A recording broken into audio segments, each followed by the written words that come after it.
Hi, my name is Eric. I'm a longtime GM, first-time YouTuber, and I'm designing a tabletop role-playing game called Fool's Errand. I'm making this video as part of the Let's Get Barbaric Indie Game Dev Challenge. That's being put on by Peter of Tales from Elsewhere Games and Zarek of Odin's Key Gaming. The challenge is to present our take on a barbarian, whether that's a build, a subclass, or a bit of a full game we're writing.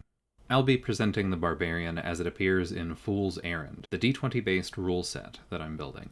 I won't get into all the rules here, but I want to mention that for combat, the goal is to have relatively safe early rounds so that players can pick fights, and a series of mechanisms that favor backpedaling or pursuit in case they find those fights too difficult. So there's a zipper-like initiative system, escalating action as the fight progresses, roll and move sprinting for pursuit, and a system of active defense that rewards dancing in and out of range of your foes. Classes work similarly to those in Pathfinder 2nd Edition or 4th Edition Dungeons & Dragons. You start with a few default benefits, and every level afterwards you pick a feat off of your class list. Barbarians start with medium armor, high health, melee and thrown weapons, and their signature ability, Recklessness. Recklessness allows the barbarian to sacrifice defense in exchange for a damage boost. Mechanically, this means that the barbarian spends their token to gain advantage to all attacks during one turn. The token is the resource that powers the default reactions. Opportunity attacks, yes, but also blocking and dodging, rather than being regained at the start of your turn as reactions typically are in tactical D20 games. The token is refreshed by resting or running by default. Now on the surface, this looks pretty similar to 5e's Reckless attack, but a lot has changed here. The tracking has been simplified so that when the GM attacks you, they don't have to ask what you did last turn. Using the reaction system means that the barbarian cares less about control or about the impact of their gear on blocking or dodging. And because the base damage isn't steady, there's a question of timing the Reckless strike's damage multiplier.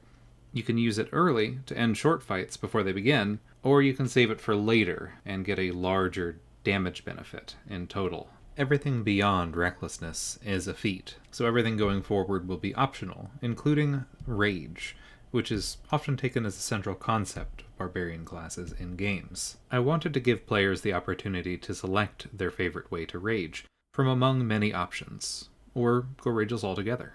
In Fool's Errand, no one stance will be called Rage, but each of a barbarian's stances will be based on the archetypal concept, as it has appeared in many games. Rage is typically a persistent state that a barbarian enters. Implicitly, this means they spend a bunch of time not raging. They'll have to activate the rage, have it drop after some condition or duration. Many games have a player ration a supply of rage recovered by rest, pickups, or doing angry things in combat. In the case of Fool's Errand, rages are stances. Players can only have one stance active at any given time. Activating a rage costs reserves. Reserves are a healing resource by default, but they also power anything with a long-term cost. Rages end when the barbarian takes a breather. If you want to run to the next room and keep fighting, you can keep that initial investment of resources, but you'll likely do it on lower than normal health. Finally, there's the question of activation's action economy. If it takes a whole turn to start a rage, that's a pretty big damage deficit, and you'll need a massive bonus to make up for it. If it takes a specific action type to activate, that might reduce the value of other actions in that slot, since you'll take one fewer of those per combat. If it costs nothing, the decision of when and whether to use a rage becomes somewhat thoughtless, first turn or bust, since that always maximizes damage over the course of a fight. In this specific case, I've gone with giving each rage a distinct action unique to the round you activate it. For example, the most archetypal rage stance is Warcry. It gives you a massive boost to attack damage, but on the turn that you activate it, you use an area of effect Shout instead. You'll get more value out of Warcry if you at least start that stance in a crowd. At the end of that activation turn, you pass the turn to your choice of enemy, so you can opt to pass the turn to a distant enemy and avoid immediate reprisal, though the field is likely to close in on you after that. On turns after the activation, Warcry increases the weapon damage you deal to targets within 3 yards. Warcry applies a plus 1d weapon damage bonus, so the stance favors weapons with large damage dice. Fool's Errand weapons run from 1 to 4 base dice in d4 to d10 sizes, so larger dice and high base damage aren't exactly the same thing. I've tended to give fewer larger dice to the most barbarian-coded weapons, such as axes, even when those weapons are on the lighter side, like a hand axe. The last feature of a stance that I want to cover is called poise. Fool's Errand has 3 passive defenses that act as target numbers for different kinds of attack. Armor defends against strikes, stature defends against stunts, like being knocked down or grabbed, poise defends against jabs. Each stance has a unique poise value, and adds one of several ability scores. To come back to Warcry as an example, Warcry has a low poise value, and adds your fierce score to that number. As with Recklessness, Warcry sets you up for big damage at the expense of defense. For the turns when you attack, Fool's Errand allows you to choose attack feats beyond the basic attack option. Different attack feats will strike or jab different numbers of times, provide different amounts of striding, shifting, or dashing movement, and pass the turn differently. A Barbarian's Charge, for example, has lots of movement. Most of it is striding, the default option, but several yards can be spent dashing. Dash movement can be spent to clear jumps, climb walls, and ignore difficult terrain. Charge allows the Barbarian to strike twice for 2d weapon damage, then pass to the nearest enemy. In general, attacks with a lot of movement pass to the nearest enemy. This is especially helpful as a catch-up mechanic when the GM is chasing players. The straggler in the party goes first. The Thrash feat, conversely, allows the Barbarian to move less and strike 3 targets using the weapon's full damage, a great improvement if the weapon is heavy. Then the turn is passed to the Barbarian's choice of enemy. As with Warcry, this means ending the turn near enemies, but having the option to pass to someone farther away for a moment's peace.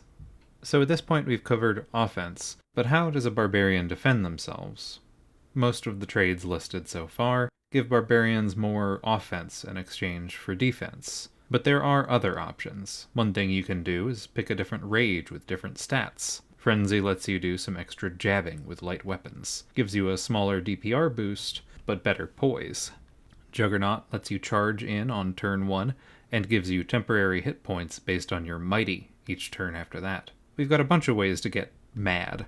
There'll even be ways to build angry archers, or hate mages in this class. Beyond that, there are the reactions.